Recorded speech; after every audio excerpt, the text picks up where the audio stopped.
Santo. Amen. Ang pagpapala ng ating Panginoong Jesucristo, ang pag-ibig ng Diyos Ama, at ang pakikipagkaisa ng Espiritu Santo, mga kapatid na kayo sumayimulan. At sumayin rin. Mga kapatid, nasa ika-huling linggo na po tayo sa karaniwang panahon bago tayo pumasok doon sa banal na panahon ng Kwaresma. Kaya iniimbitahan tayo ngayon sapagkat ng pagsuri sa ating mga sarili, sapagkat nagsabi ni Jesus sa Ebanghelyo, kung ano ang bukang bibig, siya ang laman ng bibig. Ano ang laman ng ating mga puso na yun? Laman ba ay puot, galit, or pagmamahal, pagpapatawad? Kaya mga kapatid, susuriin natin ang ating mga sarili sa mga pagbasan ito at upang tayo po ay maging karapat-dapat sa banal na pagdiriwang, aminin natin ang ating nagawang pagkakamali at pagkakasala at hingin natin ang awang kapatawaran na nagmumula sa ating mapagmahal na Diyos.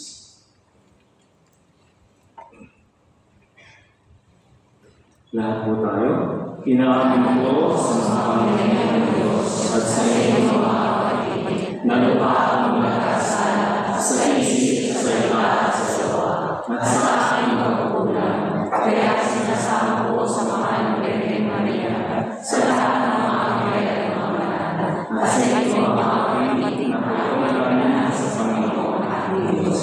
Awan tayo ng kapangyarihang Diyos, patawarin tayo sa ating mga kasalanan, at patnubayan tayo sa buhay na magandang. Amen. Amen.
Manalangin po na.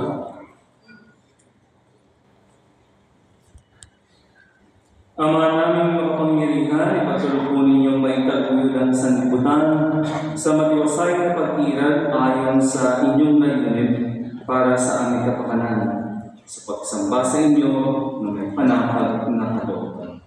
Sa pamamagitan ng Yesu Cristo kasama ng Espiritu Santo, magpasawalan. Amen. Pakinggan din natin ang mga